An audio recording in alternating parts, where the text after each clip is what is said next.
Hello friends, आज हम पढ़ेंगे संघवाद पार्ट 2। भारतीय संघवाद का विशिष्टीकरण, संघीय संघ का सहज रूप। आज हम भारतीय संघवाद के विशेष रूप के बारे में पढ़ेंगे, उसके बारे में विशेष कुछ बातें जानेंगे कि भारतीय संघवाद कैसा है। तो स्टार्ट करते हैं। शासन प्रणाली कैसी है भारतीय संघवाद की? प्रत्येक देश की शासन प्रणाली उस देश की परिस्थितियों की उपज होती है, मतलब वहाँ की परिस्थितियों पर डिपेंड करती है कि वहाँ की शासन प्रणाली कैसी होगी। भारत की शासन प्रणाली कौन सी है? संघवाद शासन प्रणाली है।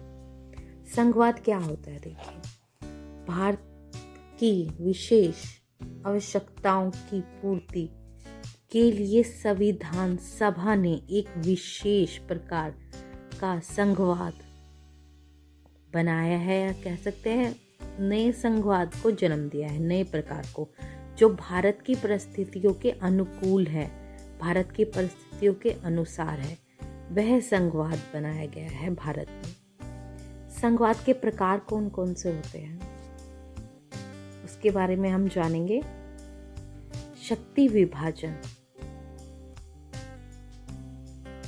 के आधार पर संघवाद के प्रकार होते हैं के बारे में जानेंगे कि शक्ति के आधार पर संघवाद के कितने प्रकार है। शक्ति के आधार पर शक्ति का विभाजन करें, हम शक्ति के बंटवारा करें तो संघवाद के दो प्रकार होते हैं।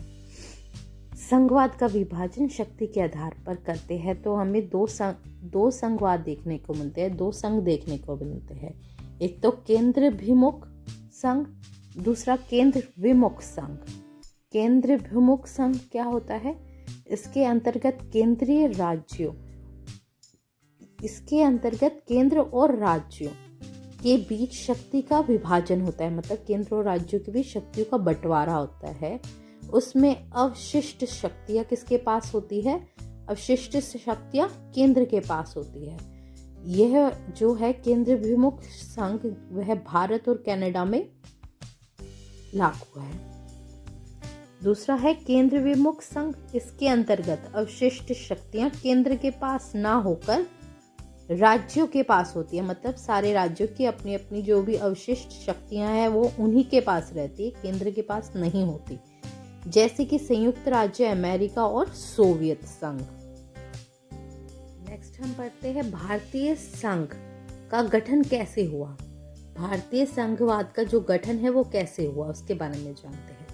भारतीय संघ का गठन विविध यानी कि विभिन्न सामाजिक और सांस्कृतिक के आधार पर हुआ, क्योंकि यहाँ पर हमारे देश में बहुत से धर्म हैं, बहुत सी जातियाँ हैं, बहुत अलग अलग संस्कृतियाँ हैं, तो उसके आधार पर भारत में संघ का गठन हुआ है।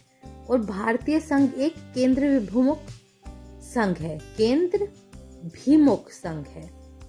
कुछ विद्वानों का मानना है कि भारतीय संघ अत्यंत केंद्रीकृत संघ अर्थात अर्ध संघ है। यह मानना केसी ह्यूयर और ग्रेनविल ऑस्टिन का है तथा ये कहते हैं कि यह संघ केंद्र के प्रति झुकाव वाला संघ है, मतलब इस संघ का जो झुकाव है वो केंद्र के प्रति ज्यादा है। यह मानना है ग्रेनविल ऑस्टिन का। पॉल एस एप्लबी कहते हैं कि ये संघ काफी अधिक संघीय है। A.H. विर्च भारतीय संघ को सहयोगी संघवाद की संज्ञा देते हैं। सहयोगी संघवाद में केंद्रीय सरकार अधिक शक्तिशाली होती है और राज्य सरकारें भी अपने क्षेत्र में कमजोर नहीं होती है। क्या कहा गया है कि सहयोगी संघवाद में केंद्रीय सरकारें अधिक शक्तिशाली होती है और राज्य सरकारें भी अपने क्षेत्र में कमजोर नहीं होती है। सहयोगी संघवाद का लक्षण या कहें कि प्रमुख लक्षण हम कह सकते हैं कि दोनों प्रकार की सरकारों की एक दूसरे पर निर्भरता। सहयोगी संघवाद का क्या लक्षण है कि दोनों प्रकार की जो सरकारें हैं, मतलब राज्य सरकार और केंद्र सरकार की एक दूसरे पर निर्भरता होना, वह क्या होता है? सहयोगी संघवाद कहलाता है। सहयोगी संघवाद का लक्षण यही है कि दोनों सरकारों की आपस में निर्भरता स्पष्ट रूप से दिखाई देती है। सहयोगात्मक संघवाद से क्या अभिप्राय है? भारत का संविधान केंद्र और राज्यों के आपसी सहयोग पर अधिक जोर देता है। जो भारत का संविधान है वो केंद्र और राज्यों के आपसी सहयोग पर अधिक जोर देता है, अधिक बल देता है।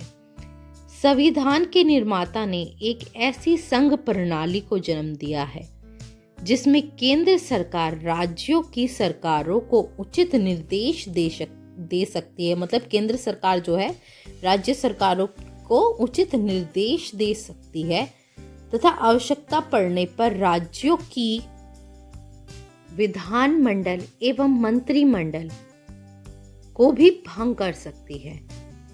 हम यह भी कह सकते हैं कि भारत की संघात्मक व्यवस्था मजबूत परस्पर व्यवहार, जो भारत की संघात्मक व्यवस्था है वो कैसे है कि आपस में जो मजबूत रिश्ते हैं, मजबूत परस्पर व्यवहार है राज्य का और केंद्र का, आपस में विचारों का आदान प्रदान तथा दोनों स्तर की सरकारों में लगातार निरंतर संपर्क की स्थापना का सबसे उत्तम उदाहरण प्रस्तुत करती है। कहाँ का संघवाद? भारत का संघवाद। संघ के सहयोग के लिए संस्थाओं की व्यवस्था, जो भारत में है, अलग अलग संस्थाएं बनाई गई है जो संघ का सहयोग कर सके। भारतीय संविधान द्वारा ही सहयोग की अनेक संस्थाओं की व्यवस्था की गई है जिसके द्वारा उचित राजनीतिक वातावरण स्थापित किया जा सके तथा संपूर्ण संघीय राजनीतिक व्यवस्थाओं को पोषण मिलता रहे, जिनसे पोषित होती रहे राजनीतिक व्यवस्थाएं और हमारी भारतीय राजनीति पोषित होती रहे इन संघ की संस्थाओं से। यह व्यवस्था की गई है हमारे संविधान में, भारतीय संविधान में।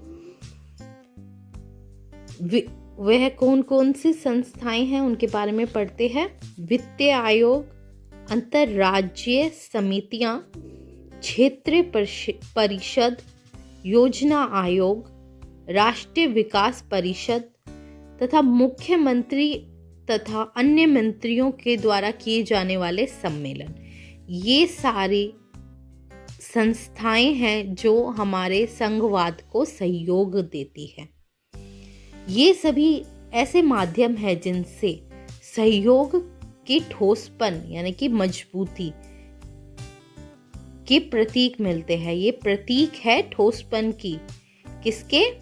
कि हमारा जो संघवाद है वो सहयोग संघवाद है।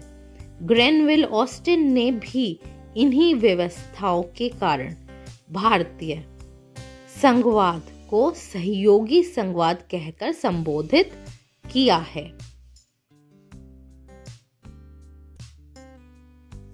एशिया और अफ्रीका की नई नई राजनीतिक व्यवस्थाओं के नए अनुभव ने पुरानी संघीय व्यवस्था या नमूने तंत्र को अमान्य बना दिया। संघीय व्यवस्था ही कहेंगे हम तो बेटर रहेगा। तथा अमेरिका व ऑस्ट्रेलिया की संघीय व्यवस्थाएं मजबूत व शक्तिशाली दिखाई देती है, परंतु सेकेंड वर्ल्ड वॉर के बाद बनाई गई संघीय व्यवस्थाओं में कुछ नया विकसित हुआ है। विशेषकर एशिया और अफ्रीका के नए राज्यों में दलीय व्यवस्था के नए प्रतिमान विकसित हुए हैं। इन राज्यों में ऐसे दल विकसित हुए हैं जो दो स्तरीय प्रकृति रखते हैं। प्रकृति कैसी है उनकी? दो स्तरीय है। एक तो राज्य के भी दल है और वो राष्ट्रीय दल भी है। इनमें से कुछ दल राष्ट्रीय स्तर पर और कुछ दल क्षेत्रीय स्तर पर सत्ता प्राप्ति की संभावनाओं व अवसरों के कारण राष्ट्रीय हितों के विपरीत यानी कि राष्ट्रीय हितों के विरुद्ध जाकर स्थानीय हितों के लिए सौदेबाजी की राजनीति का सहारा लेते हैं। ऐसी स्थिति में यह संभव है कि संघीय सरकार जिस दल की होगी यानी कि जो केंद्र में जिसकी सरकार होगी उसे अलग या भिन्न क्षेत्रीय दलों का संघ की इकाइयों में प्रभुत्व स्थापित हो जाए, तो इस परिस्थिति में केंद्रीय व राज्य सरकारों में सौदेबाजी का सिलसिला शुरू हो जाता है। यानी कि केंद्र में अगर बीजेपी की सरकार है और दूसरे राज्यों में अगर किसी में निर्दलीय सरकार है, किसी में कांग्रेस की सरकार है या किसी में अन्य दल की सरकार है, तो क्या करती है जो केंद्र की सरकार है और राज्य की सरकार है वो आपस में सौदेबाजी करती है। इसका सिलसिला तभी से शुरू होता है जब दोनों जगह पर अलग अलग सरकारें होती है। मॉरिस जोन्स ने भारत की संघीय व्यवस्था को सौदेबाजी का संघवाद कहा है, क्योंकि भारत की संघात्मक व्यवस्था में ऐसे अनेक अवसर आए हैं जब राज्य की राजनीतिक दल सत्तारूढ़ होकर सौदेबाजी की ओर बढ़ते हैं। यह हम सभी देखते हैं कि भारत की जो पॉलिटिक्स है वो बहुत ही भ्रष्टाचार से घिरी हुई है, इसमें पैसे का लेन देन बहुत अधिक होता है। मॉरिस जोन्स ने लिखा है, जहां तक योजना निर्माण की बात है यह सहकारी संघवाद का समाधान कारक स्वरूप लगता है। यदि हम सहकारी संघवाद शब्दावली में देखें तो क्या हो गई है कि जोरदार होड़ वाली सौदेबाजी को सम्मिलित मानते हैं। मतलब इसमें एक तरह से सौदेबाजी की होड़ लगी रहती है कि हम इस पार्टी को अपनी पार्टी में कैसे जोड़े, जोड़ तोड़ की राजनीति चलती है भारत में। असल में भारत में संघवाद का हमेशा से यही स्वरूप देखने को मिलता है। संविधान में केंद्र व राज्य के अलग अलग क्षेत्र निर्धारित किए गए हैं। संविधान में केंद्र के व राज्यों के अलग अलग क्षेत्र निर्धारित किए गए हैं। वहां व्यवहार में दोनों के बीच सौदेबाजी का संबंध है। मॉरिस जोन्स कानून बनाने की प्रक्रिया के बारे में उदाहरण देकर लिखते हैं कि संविधान में कहा गया है कि राज्यों के विधानमंडल द्वारा पास किए गए कानून राज्यपाल की मंजूरी के लिए उसके पास भेजे जाएंगे। और राज्यपाल किसका होता है? केंद्र का होता है। जिन्हें वह मंजूरी देने से इनकार भी कर सकता है या फिर पुनः विचार के लिए विधानमंडल के पास भेज सकता है।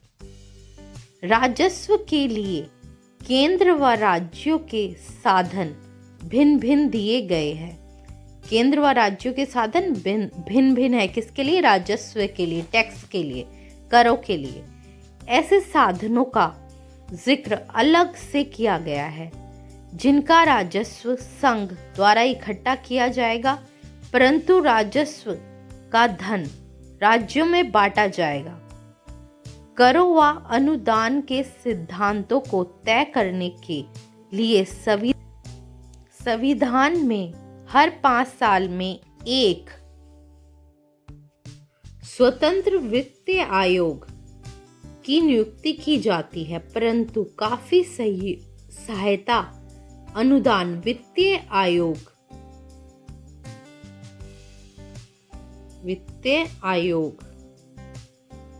से बाहर है और वे अनुच्छेद 282 के अंतर्गत दिए जाते हैं। अनुदान किस अनुच्छेद के अंतर्गत दिए जाते हैं? 282 के। इसमें क्या कहा गया है? इस अनुच्छेद में कहा गया है कि संघ किसी भी सार्वजनिक प्रयोजन के लिए अनुदान दे सकता है। ये अनुदान अब संघीय आयोजन वित्तीय दान के आधार बन गए हैं। ये अनुदान अब संघीय आयोजन वित्तीय का आधार बन गए, वित्तीय दान का आधार बन गए हैं, जिनसे राज्य में केंद्र से बार बार, जिससे क्या हो गया है कि राज्य में केंद्र से बार बार अनुदान मांगने की एक होड़ सी लग गई है कि हमारे पास पैसे खत्म हो गए, हमें पैसे दे दो। केंद्र से बार बार अनुदान मांगने लगे हैं राज्य। वास्तव में संघवाद एक गतिमान अवधारणा है। आज औद्योगिकरण, सूचना प्रौद्योगिकी युग के आने से और दूरी व समय पर विज्ञान ने जो विजय प्राप्त की है तथा अनेक आविष्कारों के द्वारा दुनिया सिमटकर छोटी हो गई है और केंद्रीयकरण की प्रवृत्ति विश्वव्यापी बन गई है। विश्व की व्यवस्थाओं में संघीय संविधान केंद्रीयकरण की प्रवृत्तियों के अनुसार स्वयं को ढाल चुके हैं। विश्व की व्यवस्थाओं में संघीय संविधान केंद्रीयकरण की प्रवृत्ति के अनुसार स्वयं को ढाल चुके हैं। भारतीय संविधान में संघवाद को अपनाया गया है। भारतीय संविधान में संघवाद को अपनाया गया है। इसके संबंध में डॉक्टर अंबेडकर ने कहा है कि भारतीय संविधान एक ऐसी द्वैत राज्य व्यवस्था का निर्माण करता है। कैसी व्यवस्था का? द्वैत राज व्यवस्था का निर्माण करता है, जिसमें केंद्र में संघ है और किनारे पर राज्य। केंद्र में संघ है और किनारे पर राज्य, परंतु दोनों की शक्तियां अपने अपने क्षेत्र में सर्वोच्च है। कोई एक दूसरे के नीचे नहीं है, सब बराबर है। ये आपको एज इट इज़ लर्न करना पड़ेगा। और जितना भी मैंने अभी आपको समझाया है सारा आप लिख लीजिए और एक बार अपने आप रीड कीजिए, तभी आपको अच्छी तरह से समझ आ जाएगा। अगर आपको मेरा वीडियो अच्छा लगा हो तो प्लीज़ फ्रेंड्स मेरे वीडियो को लाइक कीजिए और मेरे चैनल को सब्सक्राइब कीजिए। Thank you for watching my video और देखते रहिए मेरे आने वाले वीडियोस को।